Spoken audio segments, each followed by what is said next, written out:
টঙ্গীর BRT flyover. দিনে দুপুরে অস্ত্রের মুখে এই তরুণকে জিম্মি করে সবকিছু নিয়ে নেয় ছিনতাইকারী। সম্প্রতি সামাজিক যোগাযোগ মাধ্যমে ভাইরাল হয় এই ভিডিও।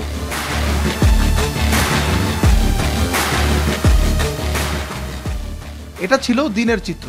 এখন জানবো এই ফ্লাইওভারের সন্ধ্যার চিত্র কেমন হয়। সন্ধ্যা হলে অন্ধকারে এক ভুতুড়ে পরিবেশ তৈরি হয় বিআরটির এই ফ্লাইওভারে। এই ফ্লাইওভারে নেই কোনো সড়কবাতি, সিসিটিভি ক্যামেরা কিংবা পুলিশ বক্স। ফলে দূর দূরান্ত থেকে আগত যাত্রীরা বাস থেকে নামার পর আগে থেকেই ওত পেতে থাকা ছিনতাইকারীদের কবলে পড়েন। ধারালো অস্ত্রের আঘাতে আহত হন অনেকেই। সড়কে পুলিশের উপস্থিতি কম থাকার সুযোগ কাজে লাগাচ্ছে অপরাধীরা। দিনের বেলায়ও চলাফেরা করতে নিরাপত্তাহীনতায় ভুগছেন শিল্প এলাকার সাধারণ মানুষ। যে আমরা এমনি রাস্তাঘাটে আগের মতো পুলিশের উপস্থিতি দেখছি না, অনেকটা কম।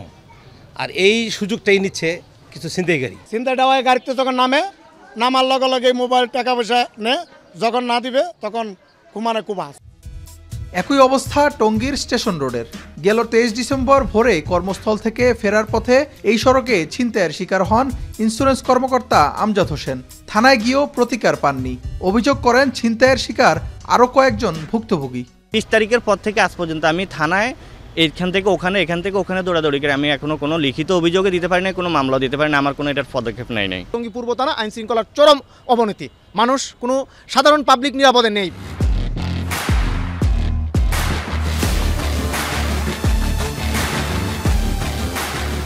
ছিনতাইয়ের চিত্র তুলে ধরতে টঙ্গীর স্টেশন রোডে টিম এখন টিভি নজর পড়ে ওত পেতে থাকা দুজনের প্রতি।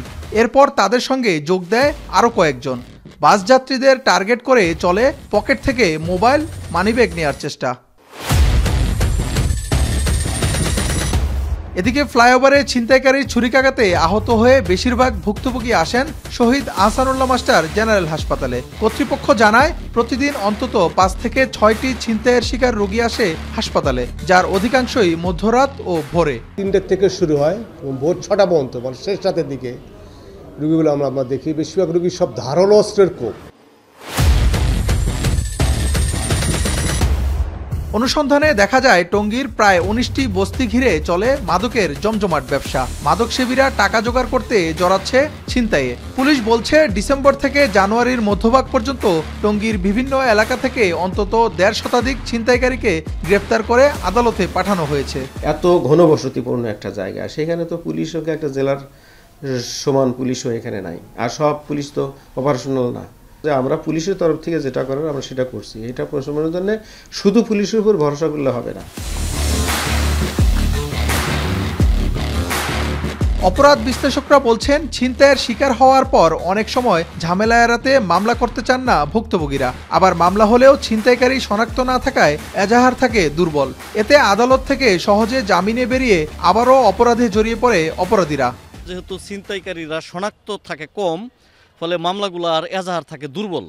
আর যাদেরকে অজ্ঞাত আসামি হিসাবে পরে চালান দেওয়া হয়, তাদের ঘটনার সাথে সম্পর্ক অনেক ক্ষেত্রে থাকে না। এইসব কারণে যারা প্রকৃত অপরাধী তারাও অধরা থেকে যায়, আর যারা ক্ষতিগ্রস্ত হয় তারাও বিচারহীনতার মধ্যে পড়ে যায়। টঙ্গীর station road, BRT flyover, Tongi বাজার, ফায়ার সার্ভিস রোড ও হকের মোড় এলাকায় সবচেয়ে বেশি ছিনতাইয়ের ঘটনা ঘটছে। এ অবস্থায় প্রশাসনের নজরদারি বাড়ানোর দাবি জানান স্থানীয়রা। ইফতেখার রায়হান, এখন গাজীপুর। শিয়া বাটার ও ভিটামিন ই সমৃদ্ধ lily glam beauty soap. Lily, always beautiful.